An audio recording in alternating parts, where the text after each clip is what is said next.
I'm going to pick 4 or 5 places. Within here, you see I've got them marked here, where the Hebrew Bible that we have, the Masoretic text, differs from the readings that are in the scrolls, and that's what I want to talk about. Now, here's the problem with that.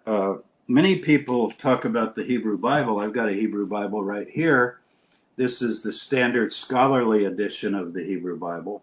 It's called the BHS, Biblia Hebraica Stuttgart, the German. That's where it was put out. It's put in Latin.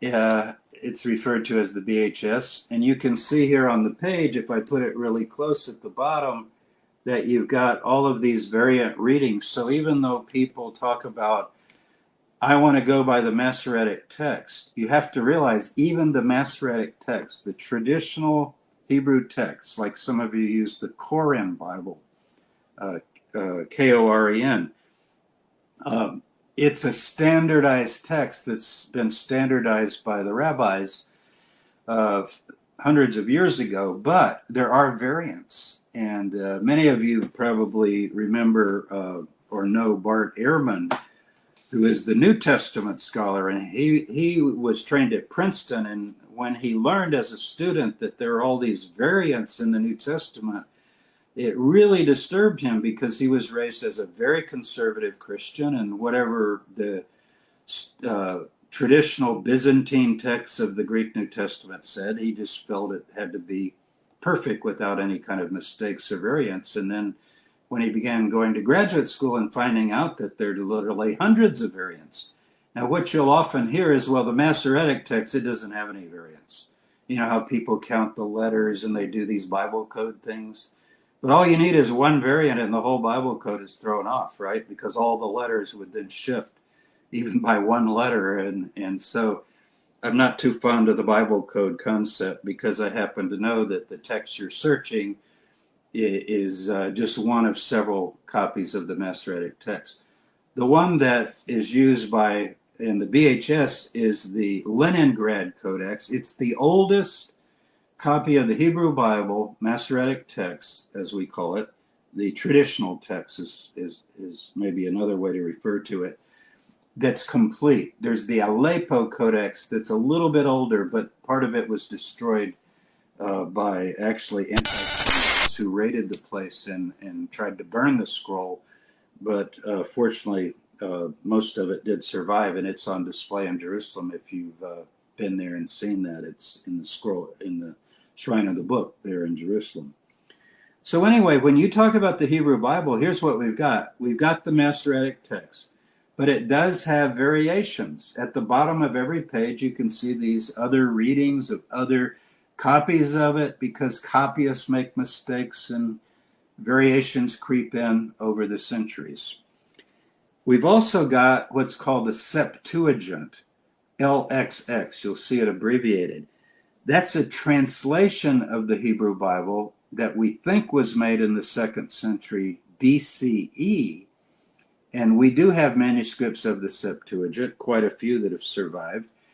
And it doesn't always read the same as the Hebrew Bible either. So you got other versions. And then the Samaritan Pentateuch. Now that's only the 5 books of Moses, but the Samaritan Pentateuch does differ in places with the Masoretic text. So that would be 3 different versions of the Torah, at least, and of the Hebrew Bible in general. You would have 2 versions, the Masoretic text with its variants, as well as the Septuagint. And of course, the Septuagint would have variants also.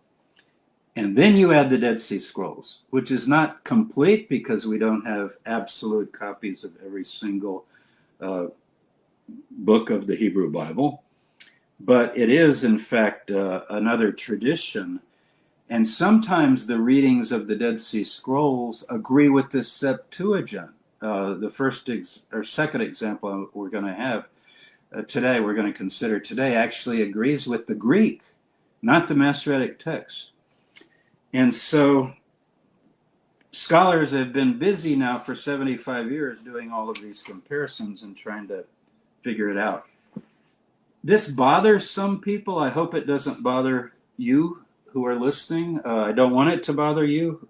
Tell my students I don't want it to bother them either, because what you don't want to do is trade one fundamentalism for another. Uh,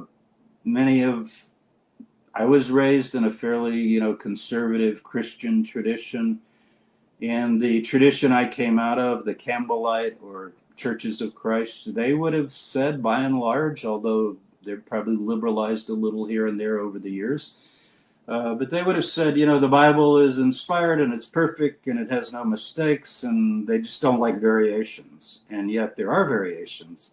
When I first took Greek, I've got my Greek New Testament here.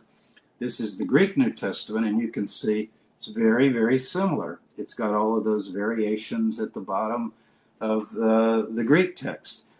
So we shouldn't wish for something that we don't have. We have different versions of the Hebrew Bible, different versions of the New Testament.